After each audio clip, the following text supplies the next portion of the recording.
Quick one before we start. If you're a birth worker and you don't know what your next steps in your business are, whether you're just getting started or you've been at this a while, I've made a free quiz for you. It shows you what stage your birth biz is actually at and what to focus on next, without any generic advice. It'll only take you a minute to complete, and the link is in the show notes. Right, let's get into today's episode.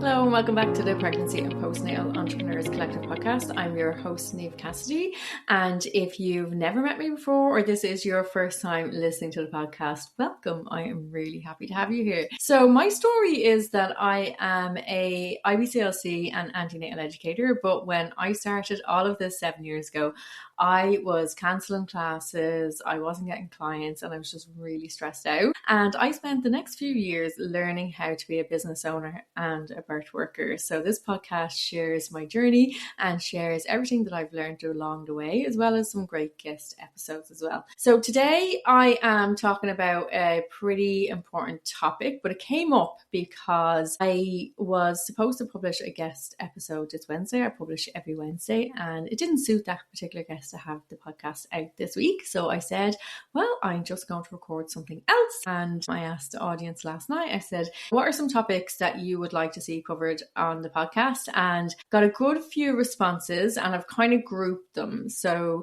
today I'm going to cover kind of one set, and then at a later episode, I will cover another set. So this episode really did come from the followers giving me some information, but also about a topic that has also been coming up in a lot of my coaching calls recently. And just so you know, this is not a one size fits all answer. The stage of the business that you're in matters, but I'm going to cover two main things. I'm going to talk about diversifying your offers and diversifying your income streams as a birth worker, and also tackle a bit of the passive income myth. So if that sounds like something you will be interested in, make sure you stay listening. So I get a lot of people asking me about diversifying their offers and diversifying their incomes. You know, should I be adding in all these other services so that I have more things to offer and therefore I can serve more clients and make more money? And it's actually one of the number one mistakes that I see early stage business owners make, and that is just trying to do too much too soon. So when I started off first, and I had about 10 different things listed on my website, from this type of antenatal class to that type of antenatal class, and a refresher and a feedback and a this and a that, and every so often I'd get people saying, I'm not quite sure what class I'm supposed to pick, this is me. And that just showed me that people were confused. But also I was saying that people were landing on my website and then they weren't booking at all. So there's a saying that a confused buyer doesn't buy, or something along those lines. And it's definitely true, but it's not just that. It's not just that we can be offering too many things for our clients to really understand. What also happens is that we get really excited when we start our business and we think, okay, you know, I've trained as an antenatal teacher, this is me, I've trained as an antenatal teacher, so I'm going to offer antenatal classes, group in-person antenatal classes. Oh, but what if people want to do them online? So I'll offer online antenatal classes. And then what if they only want to do a refresher? Well, I'll offer refreshers. And VBAC is my personal story, so I'll offer VBAC classes, and I'll offer classes for partners, and I'll offer classes for same-sex couples on their own, and I'll offer this, and I'll do recorded classes. And basically what happens when you're only starting is that your attention gets completely divided and you don't do a good job of promoting any of them. And that's just all antenatal classes. But then I also see people, and maybe they've trained as a birth doula, and then they think, oh, well, I'm not getting any birth doula clients, so I'll train as a yoga teacher, and that hasn't really worked out, so I'm going to do reflexology, and that's not really happening, so maybe if I did baby massage as well. And they're doing all these trainings and spending all this money, but they never actually get to the point where they actually nail down being good at the one thing that they trained at and they had the passion for in the first place. So when it comes about diversifying your offers, my piece of advice is really built around the fact that get really good at what the one thing that you're doing first. So not just be good as a practitioner, be good at promoting it, be good at getting loads of clients. And then when you're getting consistent clients from the thing that you're offering already, and if maybe you're getting a little bit bored or you do want to add in something else, maybe you feel you can only take this many birth clients, but you could be doing something else during the day when you're on call for births, then you might say, okay, well, I'm going to add in antenatal teaching, or I'm going to add in baby massage, or whatever it might be. But try and get really, really good at if you're in those early stages of your business, get really, really good at the service that you're offering now. Get really, really good at marketing that service, nailing down your messaging, making sure that you're getting those word of mouth referrals. And when you get to the point where you're kind of happy with the amount of people that are coming through your proverbial doors, then you can start saying, okay, I have a bit more capacity to adding something extra in. Because when we add in too many things all at the one time, as I said, our attention is just too divided and we don't do a good job of any of it. So really, really try and nail something down once or at first before you start adding in other things. And then you might choose, you're like, actually, this is going so well, I don't want to add in anything else. I'm doing really well. I'm getting really known for this piece of work. And that's absolutely fabulous. That means that you don't need to add anything else in if you don't want to. Or sometimes what happens is we get really good at doing something and we get really, the clients are coming and then we might start to get a little bit bored, and that's okay as well. So if you need to add something else in because you're not getting the buzz as much from what you were doing before, then absolutely go and retrain or do more training or add in something that you've already done your training for. But really try not to do it right at the very start. Don't be offering 10 different things at the start, because one, clients and customers get confused. They don't know what it is that you offer or what they should pick in your offerings. Two, your messaging gets really, really confused. So you're not reaching anybody because you're trying to talk to many different people. And three, your attention gets divided too much. So you don't get really good at delivering any of the services that you're offering because you just don't have the time or attention to give to them all. So if you are at the point where you do think diversifying your offers is a good idea, we want to make sure that you do it in the right way. So questions to ask yourself before adding anything new on is one, do I have the time and capacity?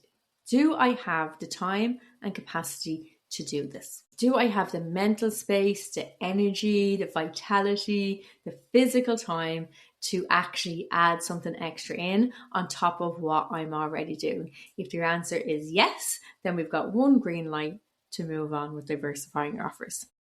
Two, is this something I'm genuinely passionate about? So don't just add something in because somebody told you it's a good idea, or because you see Mary down the road is doing really well in her baby massage class, so maybe I need to be doing baby massage so that I can do really well. Don't pick up a new training, a new skill, simply for the fact that you think it might help you in your business. Not one that you're going to promote to other people. So we want to pick up skills that are good for our business on the business end. But what I mean is, don't add a new clinical offering unless you're really passionate about it. So if we've got the green light that I have the time and capacity to do it, and I'm really, really passionate about it, that's two green lights, but we want three. So the third green light is, does it complement what I already do? So we want to make sure that whatever it is that we pick to add to our service offering, that it makes sense for the business that we're running. So in fairness, pretty much anything within the birth or postpartum world is going to make sense within what we're offering. So if you are a birth doula, offering postnatal doula support is going to complement what you are doing. If you are an antenatal educator, then offering something like baby massage will probably complement it as well. And something to think about is the different parts of the pregnancy and parenting journey that people are at. So when you are getting to the point where diversifying your offers is a good idea, then you want to be trying to expand the amount of time that you can spend with clients. So that if you're working with people in pregnancy, then you might add in a postnatal service, because that means that maybe your pregnant clients who you've worked with in pregnancy will also take up your postnatal service. If you are working with people primarily postnatally now, so say if you do postnatal lactation consultations, then you might start thinking about offering antenatal lactation conversations or breastfeeding classes for people who are pregnant. So we want to look at, do I have the time and capacity to do this? Do I have the passion for the new service that I want to offer? And is it going to complement what I'm already offering, in particular across that spectrum from pregnancy to early postnatal and later postnatal life? And just a little sidebar on that. If we get stuck on the capacity question or the reason why we want to offer something new is because we don't have much time. We want to offer something that we can sell again and again, or if we are doing just direct one person, one-to-one services, and we want to start doing one-to-many.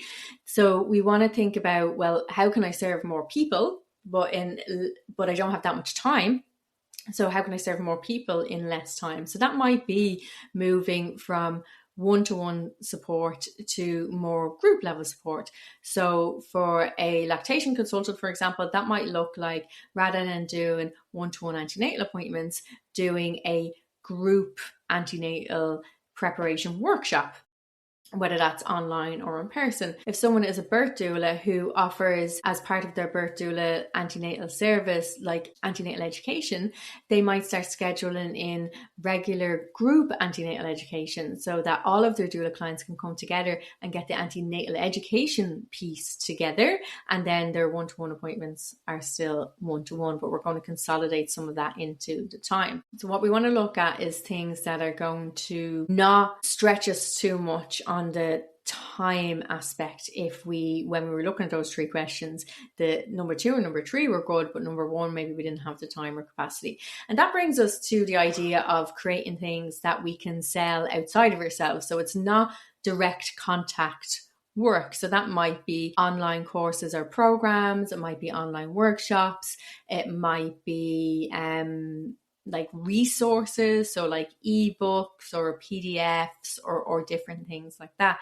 So when we're thinking about creating these resources, one of the huge mistakes I see people make, and please don't do this, is they spend ages creating some course, like saying or a hypnobirthing course, and they create 8 pre-recorded modules, and then they're like, okay, I'm going to sell this, and then they put it out there and nobody buys. Or they come up with their own program, so they put together a bunch of different things that they've learned and they know it's really, really good, and they package it and they record it and they edit it and they spend money and time doing all of this, and then they go to sell it and nothing happens. So it's a really, really good idea, if you want to do a pre-recorded workshop or course or anything like that, to actually run it live at least once before you start like professionally recording it or even recording it at home for selling. So what I mean by that, so say I used to do a back to work and breastfeeding workshop, and then I had a back to work and breastfeeding course. So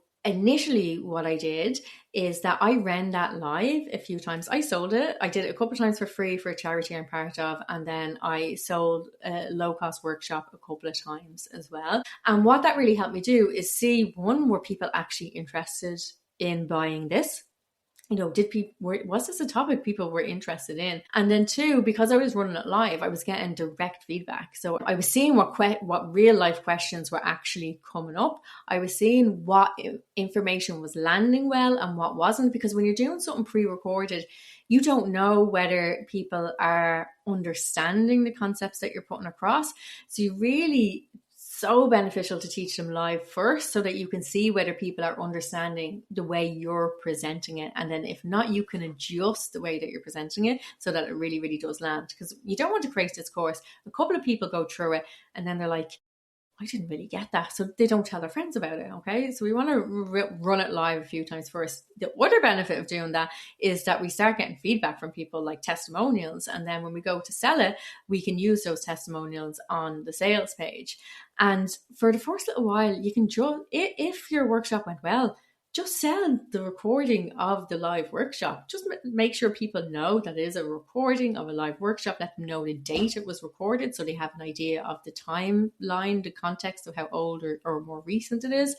And then you can just sell the recording of the live workshop, rather than putting in all this effort of editing things. Because believe me, it takes a long time to edit videos. So if you haven't done it before, it's very time consuming. And what you don't want to do is spend all that time, waste all that money, because your time is valuable, and then nobody wants it, or you realize that actually that it needs to be changed. So do it live a few times, initially sell the recording of the live, and then if you're happy that everything's good and then you have the time or capacity and you want to re-record it in a more kind of professional sort of way, then you can do it that way. That's what I did with my returning to work and breastfeeding course, and that ran really well for a time. And then I took it down because legislation changed and so many parts of it weren't relevant, and then I just never got around to re-recording the parts that were relevant. So that's another tip, actually. If you do go and record it as a course or a workshop, rather than just selling the recording of an online session, break it down into really small pieces. So break it down to really short videos. So say if it was an hour workshop, that when you run it live, it's an hour workshop, I would be breaking that down into videos that on each different topic. So some videos might be 3 minutes long, some videos might be 7 minutes long, but breaking them down into individual modules or individual lessons. So if something new or important comes up in that particular piece, you can just re-record that bit rather than having to re-record the whole thing, or rather having to take the whole thing down like I had to because the piece on legislation didn't make sense anymore. So yeah, if you're going to record them kind of formally, then go with taking it piece by piece so that you can change out anything that you need to change. But really, my suggestion is get good at what you're doing already. Make sure you have clients coming in, make sure you have that bit nailed. Then if you want to add things, do them live a few times, sell the recording of the live, and then later on, again, if you have more time and capacity, do the full recording and break it down into small lessons or small modules. So I can't just stop there because I have to address this idea of passive income. The dream is you make it once and you sell it in your sleep. But the reality is there is no such thing as passive income because it always requires ongoing effort or a huge ad budget. So if you don't have a huge ad budget to promote the thing that you've created, whether it's your workshop or a valuable PDF or something like that, then you yourself have to consistently sell the item. So you need to do consistent marketing about the thing that it is that you're selling. It won't just sell itself. It won't just bring you income in your sleep. You'll get the odd one. You'll get the odd, someone bought my workshop. Woohoo!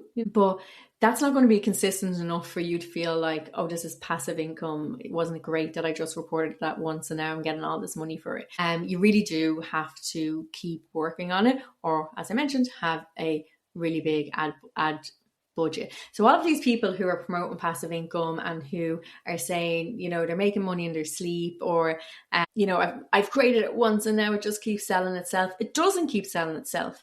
Either they keep selling it or their ads keep selling it. And chances are, if you're seeing this content, they're ads, and it's their ads that are selling it. So they had either startup capital from investors that they could put into ads, or they had already another successful business that then supplements them to really go in with the ads campaign to then be able to sell that product to you or this idea of that. So it's never passive. It either takes loads of work or it takes loads of money to sell these things. Now, it doesn't mean that over time, in particular, if something kind of gains momentum and lots of people have gone through it and there's lots of testimonials, and then even people start referring their friend, they say, oh, I did this workshop, I did this online thing, it's pre-recorded, you do it in your own time, and then it can start selling itself a little bit more.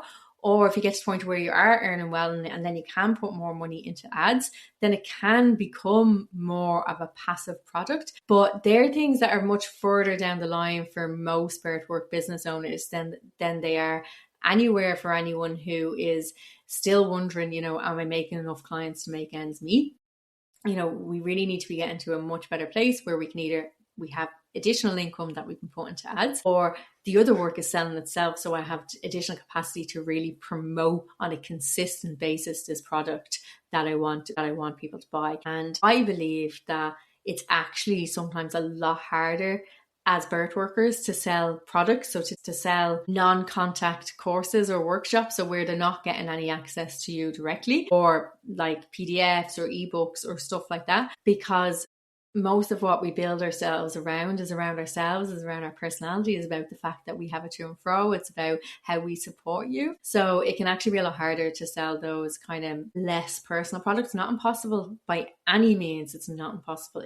I've had loads of clients who've had really good success, in particular with small workshops or small mini courses, but it's not something that's just really easy to do. So again, it's really got to do with the stage of your business at. If you're at that really, seedling kind of stage where things are just getting started, you want to get really, really good at your work that you're doing first before you start kind of moving into these other areas. So my big tip there is just test before you invest your time, your energy in it. So run it a couple of times live, as I said, see how it lands, see how it works. And then if it's going well, people are interested, then you can move on to the next step. Now, if you don't want to create a workshop or a course and you want to create something that's more like tangible, like a workbook or a PDF or an ebook, because there's so much free content out there from ourselves, from other birth workers, from health services, and now from AI as well. If you are creating a resource that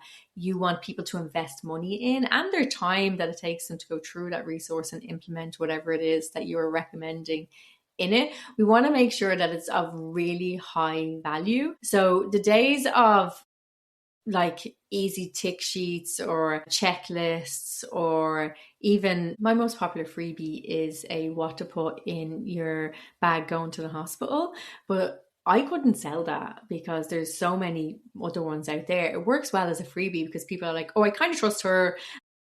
She has this free resource, so I think she knows what she's talking about, so I'll get it.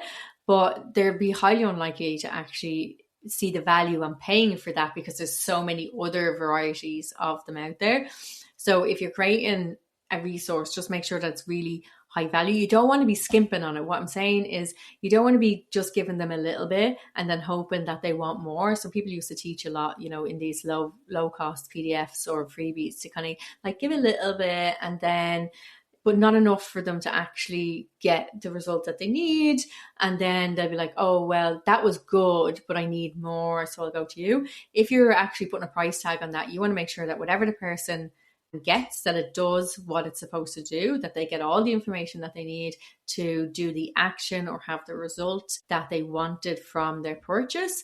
And you want to make sure that your marketing and your messaging is really, really clear about the value of this product and why it's so valuable. And that might be because of your professional and personal experience that you've put in it that maybe other people don't have.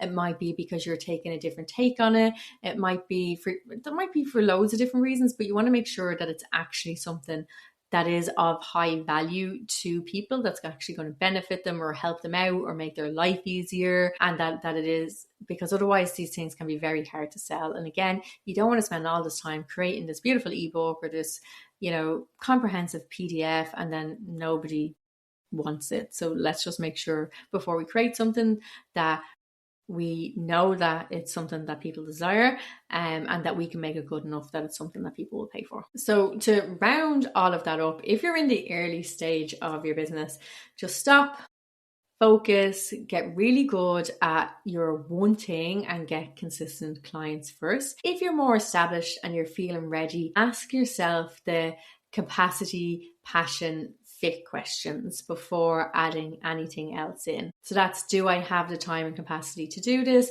Do I have the passion for this new offering that I'm looking at? And is this going to be a good fit within my business? So do all of that before adding in anything extra. And we need to remember that passive income is a myth. We need to factor in the ongoing marketing or the ads budget. And before you commit to building something, whatever that is, test your idea live if you can before investing any time or money into producing it. And remember, too many offerings equals to confused buyers, which equals to people leaving your website and not doing anything at all. So get known for something, before you add to it. So if you enjoyed today's episode or you have any questions, I'd love for you to DM me. Typically the best place to get me is on Instagram, but you'll also get me on YouTube and LinkedIn as well. And as I mentioned, I just grouped a couple of the questions today for this episode, and some of the other questions that were coming in were a lot about social media. So about how many platforms I should be on, do I need to show up on video, how do I market myself? So I will be doing another episode in the future to cover those topics as well. So I hope you have enjoyed this episode, and I will see you next week. Bye. Before you go, if anything in today's episode had you nodding along or thinking, yeah, that's me, don't leave it there. My free quiz helps you see what stage your birth is actually at and what's worth your energy right now, so you're not second guessing every decision or following advice that doesn't fit. It'll only take you a minute to complete, so click the link in the show notes and find out your birth biz stage and what your best next steps are.